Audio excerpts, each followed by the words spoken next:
Hello students, this is part 6 video of reproduction in plants and animals, and this is going to be your last video on reproduction in plants and animals.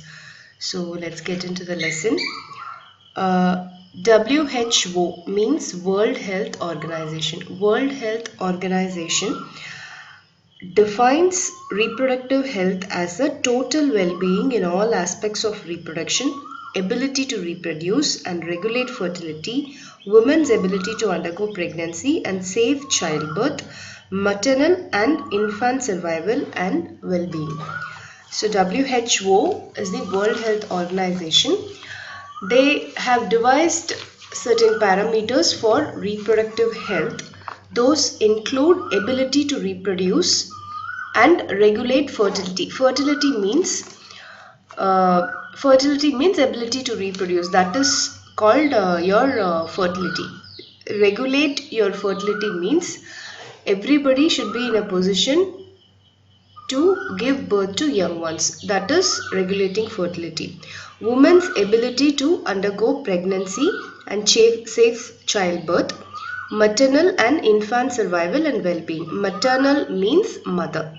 So maternal and infant survival means after pregnancy, mother and baby both should survive and their well-being. All these things are included in reproductive health.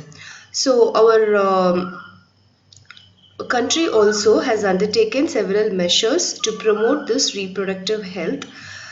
So those are called national health programs. Those national health programs are Family Welfare Program and Reproductive and Child Health Care Program. So national health programs on reproductive health are Family Welfare Program and Reproductive Child Health Care Program. Family Welfare Program is a comprehensive scheme developed by national health programs that include maternal and child health care, immunization of mothers, infants and children. Immunization means vaccination. So we have to vaccinate mothers, infants and children in order to prevent diseases. Nutritional supplement to pregnant women and children. So pregnant women and children should be supplied with proper nutrition. And then contraception with health education to motivate couples to accept contraceptive methods and to have small family norms which improve economic status, living status and quality of life. Contraception is family planning. In earlier days, people used to have many number of children at their home, around 12, 13 children and all. But slowly that has reduced, and in a normal household now we could see only 2 or 1 child. So that is your family planning. So in order to plan a well family, we have to have contraceptive methods. So this family welfare program promotes various contraceptive methods and it gets into the public to understand what are the contraceptive methods available and what they could adopt in order to control or plan their family well. Next is reproductive and child health care program. These include pregnancy and childbirth, postnatal care of mother and child. Postnatal care means after childbirth caring the mother. That is postnatal care of the mother and child. And importance of breastfeeding. Prevention of reproductive tract infections and sexually transmitted diseases. So next we are going to see population explosion and family planning. Population explosion is defined as the sudden and rapid rise in the size of population, especially human population. So if suddenly population increases at a rapid rate, then definitely it is going to pose threat to our country. So our government of India has taken several measures to check the population growth and to control that population growth, for which they introduced family planning. India has been one of the first country in the world to launch the nationwide family planning program in 1952. So they have launched this family planning in 1952 That's why now we could see a small family everywhere. So family planning is a way of living that is adopted voluntarily by couples. Couples means husband and wife, on the basis of knowledge and responsible decisions to promote the health and welfare of the family group and society. So only if husband and wife are willing to have a controlled family, that is a small family, then their lifestyle would improve. They could make their children to study and provide good facilities for the children. If they have 12 or 14 children, then it is really difficult for the parents to support the children. So WHO has also stressed the importance of family planning as global strategy health for all. So World Health Organization, they also stress the importance of family planning as global strategy health for all. Now this inverted triangle is a symbol of family planning in India for family welfare. If you go to hospitals, you could see this inverted red triangle. This is a symbol of family planning in India. So it is displayed prominently at all hospitals, primary health clinics and family welfare centers where any help or advice about family planning is available at free of cost. So this symbol, inverted red triangle, is displayed with the slogan small family, happy family. This is the symbol of family planning in India. Next, how this family planning can be adopted by parents, that is contraception. Contraception is one of the best birth control measures. So by adopting various contraceptive methods, they can control the birth of child, formation of a baby. So that is the contraception, and we are going to see what are the methods available for parents to adopt. A number of techniques or methods have been developed to prevent pregnancies in women. Devices used for contraception are called contraceptive devices. So there are 4 contraceptive methods: barrier methods, hormonal methods, intrauterine devices and surgical methods. Barrier methods include condoms and diaphragm. It prevents sperms from meeting the ovum. So first one is condom. Condom prevents deposition of sperms in the vagina. Condoms are made of thin rubber or latex sheet. Condom also protects against sexually transmitted diseases like syphilis and AIDS. Next is diaphragm. Diaphragm means cervical cap. Vaginal diaphragm fitting into the vagina or a cervical cap fitting over the cervix. This is called diaphragm. A cap is fixed on the cervix or vagina so that it prevents the entry of sperm to the ovum or into the uterus. Second method is hormonal method. Hormonal preparations are in the form of pills or tablets. These are called contraceptive pills. These hormones stop the release of egg from the ovary so that no baby can be formed. Next, intrauterine devices, IUDs. Intrauterine devices are contraceptive devices inserted into the uterus of a woman.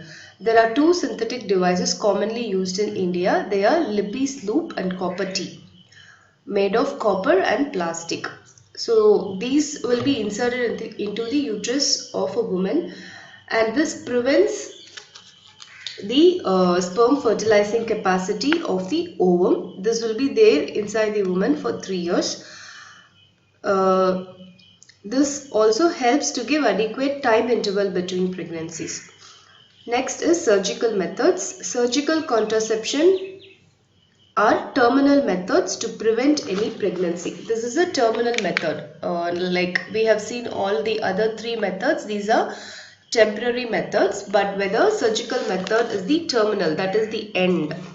So that is a surgery that is being carried out in man and woman to prevent further or future pregnancies. In man, ligation of vas deferens is made, that is known as vasectomy. Vasectomy is ligation of vas deferens in males. This is the surgical method carried out to control childbirth. In females, it is tubectomy. ligation of fallopian tubes. These are methods of permanent birth control. This I have already told. Next, we are going to see urinary tract infection. Many diseases affect women and men, but few diseases occur at a higher frequency in women. So, women are very much susceptible for urinary tract infection. So women are susceptible to UTI from the bacteria that are present on the skin, rectum or vagina. This will enter the urethra before moving upwards. There are three types of urinary tract infection. First one is cystitis or bladder infection. Bacteria lodged in the urinary bladder thrive and multiply, leading to inflammation. It is most common in the age group of women between 20 and 50. So bacteria infects urinary bladder, that is called bladder infection. Second one is kidney infection. Bacteria can travel from the urinary bladder upward to ureter and affect one or both the kidneys. This also infects the bloodstream and leads to serious life-threatening complications. Third one is asymptomatic bacteriuria. The bacteria present in the urinary bladder, it will be there for a long time and it will not show any symptoms. That is why it is called asymptomatic bacteriuria. Next is personal hygiene. You all know hygiene is the practice of healthy living and personal cleanliness. So we have to keep ourselves clean. That practice is called hygiene. So personal hygiene is caring of one's own body and health. So social hygiene is a proper care of the surrounding environment. So personal hygiene is making yourself clean and social hygiene is making your surrounding clean. The main aspect of hygiene are body hygiene, food hygiene, sanitary hygiene and hygienic environment, which we are going to see in detail. We are going to see now body hygiene. Washing is vital to all age group of people, which maintains our personal hygiene. Daily bath keeps your skin clean and free of germs. Hair should be kept clean by frequent washing. Mouthwash should be done after every meal. We should wash our hands many times during the day, because through hands only the germs enter into your eyes, nose and mouth. So you have to clean your hands regularly. And then cloth towels used to dry your hands and body should be dried after each use and laundered regularly. Laundered means you have to wash it regularly. Cloths, handkerchief, undergarments and socks should be washed daily. Washing prevents body odor, infections and skin irritation. So body hygiene is nothing but keeping your body clean. You have to take bath at least twice a day or at least once a day, and you have to wash your hair regularly and then wash your hands many times, and then mouthwash is also required after every meal. Next is toilet hygiene. Toilet hygiene has a lot to do with personal hygiene and general health, as it is a place that cannot be avoided and used regularly. So we all use toilets regularly.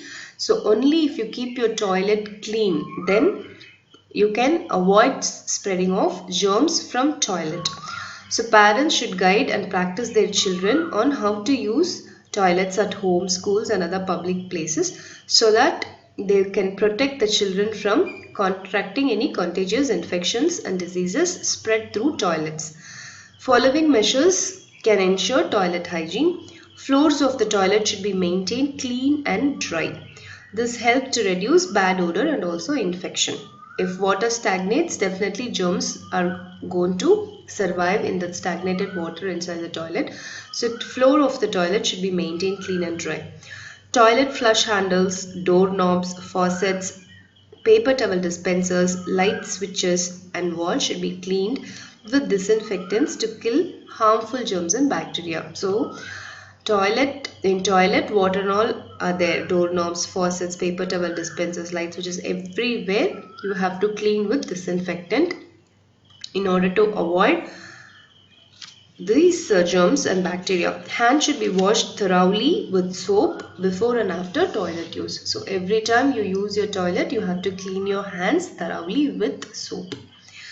Next, menstrual and napkin hygiene. Very, very important, because many women or girl children don't know that they can contract few serious diseases if they don't follow napkin hygiene.